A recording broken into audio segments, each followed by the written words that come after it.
Cher frère Matmati, salam alaikum. Alaikum salam wa rahmatullahi wa barakatuh, très cher frère Hamza. J'espère que tu vas bien. Ça va et toi? Ça va, alhamdoulilah.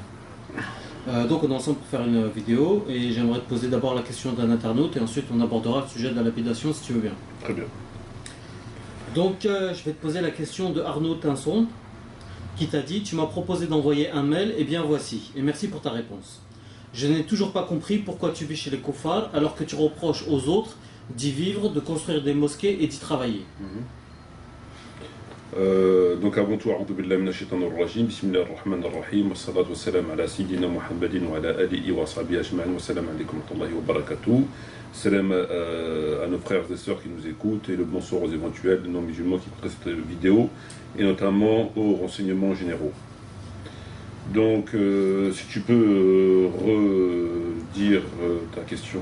Donc il te demande, enfin il te dit, il a toujours pas compris pourquoi tu vis chez les koufars alors que tu reproches aux autres d'y vivre, de construire des mosquées et d'y travailler. À quel moment j'ai reproché aux autres de vivre chez les koufars? À partir du moment où tu dis qu'on n'a pas le statut de musulman en vivant ici, etc., c'est considéré comme un reproche. Non, c'est pas un reproche. C'est pas un reproche. Dans toutes mes vidéos, dans tous mes écrits, je reproche pas aux musulmans de vivre chez les koufars. Je leur dis que ce que dit l'islam, c'est pas pareil. Il y a une très grande différence entre dire à faire un reproche à une personne ou à des personnes, donc leur demander de changer immédiatement, et le fait de dire voilà ce que dit l'islam et voilà où on en est aujourd'hui. C'est deux choses différentes. Donc, à partir du moment où c'est ce que dit l'islam, on doit s'y conformer. Oui, mais c'est différent. Un reproche, c'est un grief.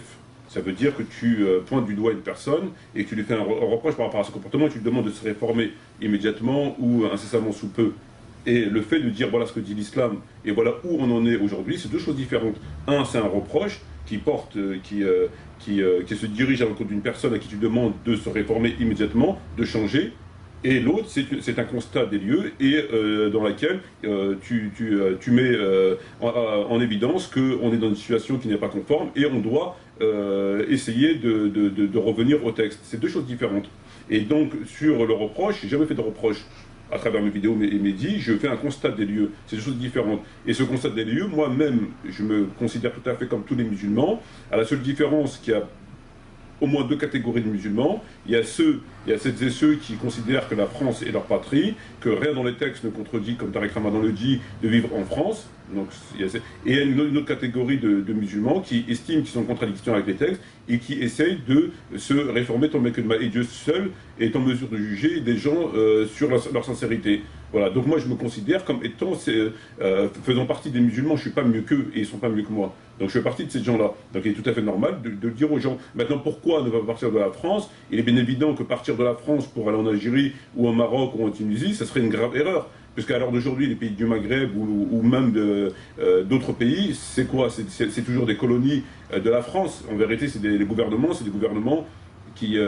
d'occupation.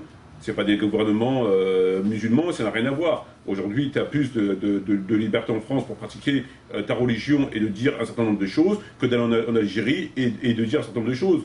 Donc il n'y a aucune différence entre l'Algérie et la France, même s'il y a plus d'apparence islamique en Algérie, dans les rues où tu entends l'adhan, mais au niveau du gouvernement, c'est deux gouvernements mécréants non musulmans qui n'appliquent pas des lois divines et la sunna du prophète, à la seule différence que dans un pays arabe, en apparence, tu verras plus d'islam, mais à contrario, si tu veux parler de la religion, si tu veux écrire des livres ou si tu veux dénoncer, ben, tu feras pas long feu.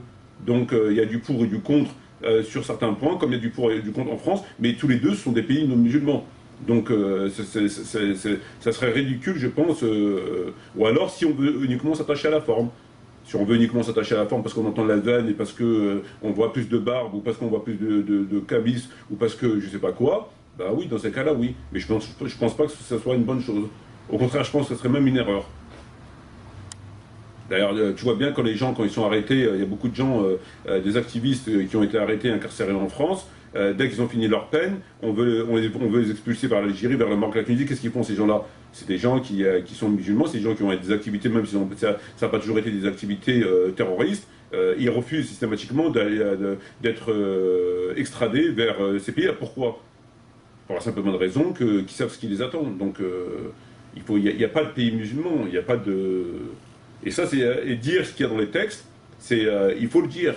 Il faut que les gens prennent conscience de ce qu'il y a dans les textes et essayer en même temps de dénoncer ces discours à la Tariq Ramadan, à la Delilou Baker et à ces imams-là, qui leur disent qu'il n'y a pas de problème, que rien dans les textes, etc., le discours qu'on connaît. Voilà. Mais dire que j'ai fait un reproche, c'est faux, j'ai jamais fait de reproche. C'est deux choses différentes, entre faire un reproche et dire ce que disent les textes, c'est deux choses différentes. Ok. Bon, j'espère que sa réponse va satisfaire Arnaud. Et je l'espère aussi. Pourtant, ça me semblait clair. Ok. Donc maintenant, j'aimerais qu'on aborde le sujet de la lapidation. Et plus particulièrement le moratoire qu'a demandé Tariq Ramadan en 2005 sur cette peine-là. Oui, je t'écoute. Donc je voudrais que tu me dises ce que tu en penses. Qu'est-ce que je pense du moratoire par rapport à la lapidation? Ouais. Qu'est-ce que je pense du moratoire sur la lapidation? C'est un moratoire qui avait été... En 2005, pour suspendre la peine de la lapidation. Déjà, quelle légitimité il a pour demander ça? Il a absolument déjà dans le premier temps aucune légitimité. Bon, on peut très bien ne pas avoir de légitimité et demander à une réparation d'une injustice. Il ne faut pas forcément avoir un titre pour le faire. Donc à ce niveau-là, ça ne cause pas forcément un problème. Mais à mon avis, c'est tout simplement se servir utiliser, profiter d'un sujet qui dans le fond est un sujet dramatique, car c'est quand même des gens qui sont condamnés à tort ou à raison à des peines corporelles, que ce soit la lapidation ou la flagellation, etc. Se servir d'un sujet comme ça, c'est un sujet, c'est de la récupération. Quand tu analyses la question, tu te rends compte qu'il fait de la récupération. Pourquoi? Il nous parle de la volonté de faire un moratoire sur de la lapidation et même sur les autres peines corporelles. Au nom de quoi? Lorsque tu lis son article sur le motif qui l'aurait incité à demander un moratoire, il dit « Or, compte de l'injustice aggravée, ces peines ne s'appliquent qu'aux femmes et aux pauvres, doublement victimes, jamais aux riches, au gouvernement, aux oppresseurs. Des centaines de prisonniers n'ont droit à aucune défense digne de ce nom, etc. etc. » Donc qu'est-ce qu'il nous dit? Il nous dit qu'il demande un moratoire parce que la plupart des gens qui sont condamnés sont des faibles, des pauvres et non pas des riches, et que beaucoup de prisonniers n'ont pas eu le droit à une défense, les moyens d'avoir une défense. Dans un premier temps,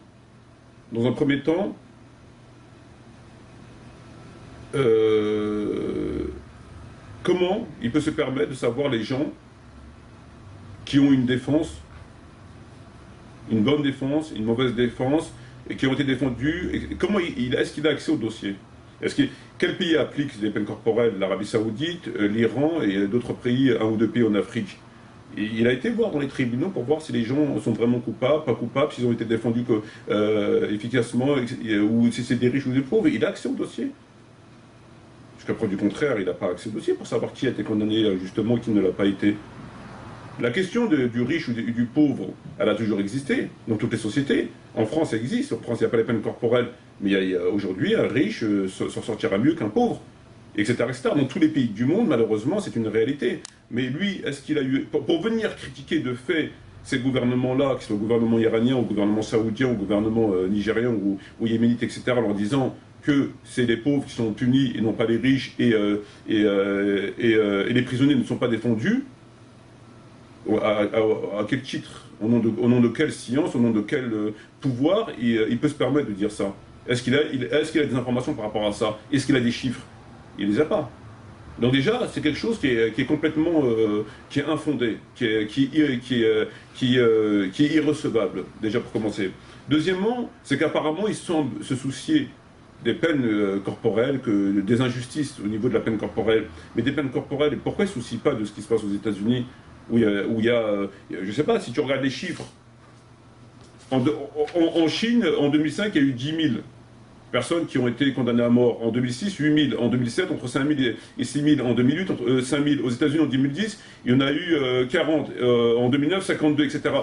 C'est des chiffres qui ne sont pas comparables par rapport aux pays dits musulmans. Ça n'a rien à voir. Aux États-Unis, tu en as des milliers. En Chine, tu en as des milliers. Aux États-Unis, tu en as des centaines qui sont condamnés à mort. Et beaucoup d'entre eux, surtout aux États-Unis, il a été prouvé qu'ils ont été innocents. Beaucoup de gens étant innocentés. Dernièrement, il y a une personne de 39 ans qui a été condamnée à mort et on l'a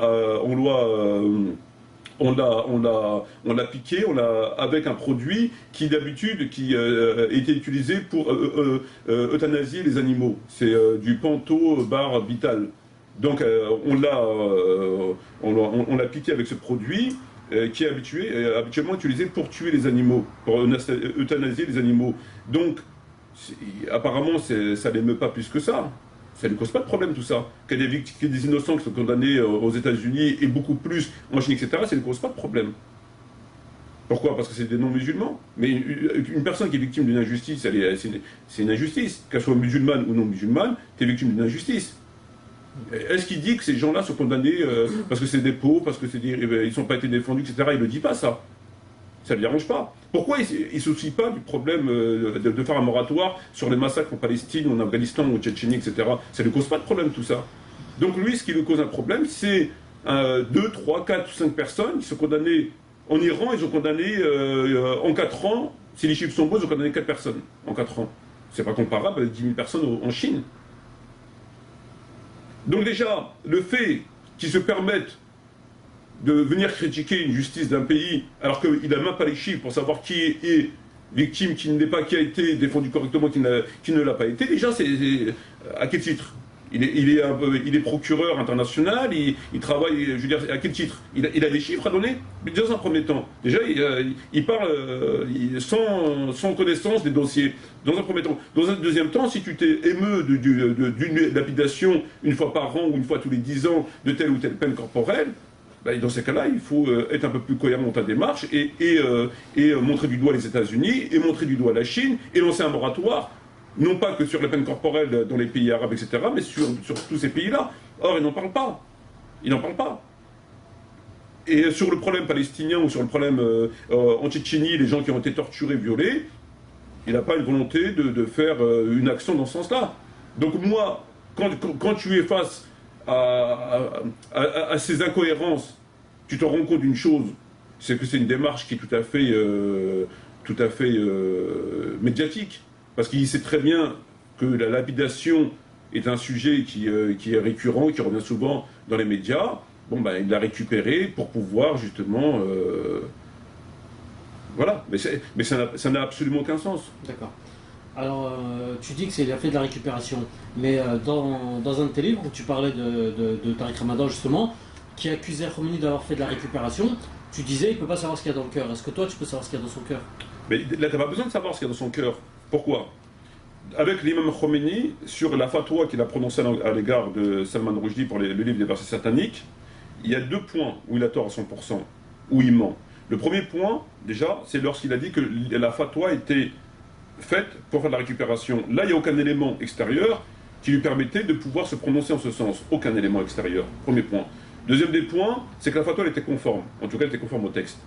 Dans Tabari, on a des exemples, on a des hadiths, etc., qui dit que de tuer la personne qui insulte le prophète. D'accord? Donc, ces textes, on ne sait pas s'ils sont authentiques ou pas, en tout cas, il y a des textes. Lui, il n'y a rien. Donc, sur 2 points. Ça n'a rien à voir avec le fait de ce que tu viens de dire par rapport au moratoire, c'est que par rapport au moratoire, on a des faits matériels qui prouvent qu'il n'est pas en possession d'éléments qui lui permettent de juger des dossiers. À moins qu'il ait été invité au Yémen, qu'il ait été invité en Arabie Saoudite, qu'il ait été invité en Iran, dans les tribunaux, puis il a regardé les dossiers, puis il a étudié les cas des gens, comment ils ont été arrêtés, pour quel délit ou crime ils ont été arrêtés, s'il y a eu des preuves, et puis il a pris tous les dossiers comme ça, et puis il en arrive à une conclusion, qu'en fait compte que la plupart c'était des pauvres, etc. Et c'est pas possible. Il ne l'a pas été. Donc, à travers ce fait qui nous informe qu'il n'a aucun élément matériel qui puisse le permettre de dire que c'est des pauvres, etc., etc., tu juges de la mauvaise foi de la personne. Tu juges. Ça, c'est un premier point. Donc, ça n'a rien à voir avec la fatwa de Khomeini. Et le deuxième point, c'est que la démarche, elle n'a pas de sens. Elle n'a pas de sens, parce que tu t'émeus de la question c'est quelque chose qui est grave, bien sûr. En France, il y a des gens qui sont condamnés à des 20 ans, 30 ans en prison et qui ont été acquittés ensuite. Et leur procès ont été révisés. Il y a des innocents en France. Ça ne cause pas de problème. Même si ce n'est pas des peines corporelles, il y a des innocents en France. 30 ans de prison, c'est pas rien. 20 ans de prison, c'est pas rien. C'est pas 2 jours de prison. Donc, où tu t'émeus de la situation sérieusement, et là, dans ces cas-là, il faut commencer par la Chine, et parler des États-Unis, etc. Ou alors, tu restes à ta place. Donc, venir après nous parler de faire un moratoire sur ces peines au nom, justement, des injustices dans les tribunaux, et n'avoir aucune information par rapport à cela, même si on s'en doute, mais ça c'est valable pour toutes les nations, et puis surtout quand tu connais sa position. Quand à côté de ça, tu as un discours qui est tout à fait comme on le connaît, il est très mal placé. Il est très mal placé pour venir donner des leçons de justice. Et sur la question de la Palestine, est-ce qu'il a entamé une action sur la question de la Palestine ou de la Tchétchénie? Il n'a rien fait. Ça ne le dérange pas qu'il y ait des femmes qui sont violées, des enfants massacrés, etc. Au contraire, il apporte son concours dans l'autre sens. Et il condamne la résistance. Donc, au contraire. Donc tu comprends que cette démarche, elle n'est pas cohérente. Elle est tout à fait... voilà. Tu ne penses pas qu'il a fait ça car sur France 2, il a été attaqué par Nicolas Sarkozy aussi au sujet de la lapidation? Mais je ne sais pas s'il y a besoin de faire un parallèle ou pas. Quoi qu'il en soit, quand tu analyses ces éléments-là, tu te rends compte que ça ne va pas, qu'il y a un problème. Et en définitive, il ne reste qu'une possibilité, c'est que c'est un sujet, comme je l'ai dit tout à l'heure, qui fait polémique, donc qui est récurrent, donc il sait très très bien, en lançant ce sujet, forcément, parler du moratoire, c'est aussi parler un peu de Tariq Ramadan qui a lancé un appel, parler de la lapidation, c'est aussi parler de Tariq Ramadan qui a lancé, etc. Voilà, c'est ça. Mais sinon, à côté de ça, c'est complètement... Voilà. En 2 minutes, rapidement, tu as dit qu'il ne s'émouvait pas, je ne sais pas exactement si on dit comme ça, de la situation ailleurs, mais c'est sa communauté, donc c'est normal qu'il s'occupe que des musulmans. Ben non, pas forcément. Pourquoi ce serait normal qu'il s'occupe que des musulmans? Parce qu'on parle le fond du sujet, c'est quoi? C'est de dire qu'il y a des innocents qui sont tués, etc. Donc en priorité, oui, mais sur un second plan, un innocent, c'est un innocent. En islam, on ne fait pas la distinction entre un musulman innocent ou tu es coupable ou tu es innocent. Donc, dans l'absolu, non. Et même si tu reviens à ça, et même si tu t'écartes ce point en disant c'est des musulmans, ça n'enlève en rien au fait qu'il est en possession de rien du tout, et que, etc., etc. Ce que je veux dire, ça n'enlève strictement rien au sujet. C'est exactement la même chose.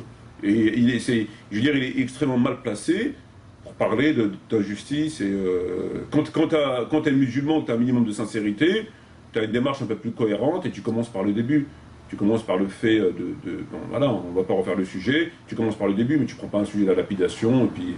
Je veux dire, ça n'a pas de sens, je veux dire...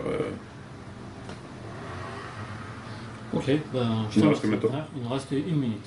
1 minute, tu as quelque chose à dire? Bon, ça va. Tu m'as dit quelque chose avant la vidéo en off, tu m'as dit quelque chose, là, je me dit, ouais, justement, tu devrais en profiter pour le dire. Tu te rappelles pas, c'est quoi, non? Je me rappelle pas. Je me rappelle pas de moi l'idée, mais je me rappelle plus les termes. Ouais, t'avais dit quelle... Ouais, en fait, non, j'ai redonné. Bon, bah écoute, je te remercie, en espérant que ça éclairera nos frères et sœurs. Merci à toi, merci professeur. Shukran jazilan wa salam alaikum wa rahmatullahi wa barakatuh et à la prochaine, Inch'Allah.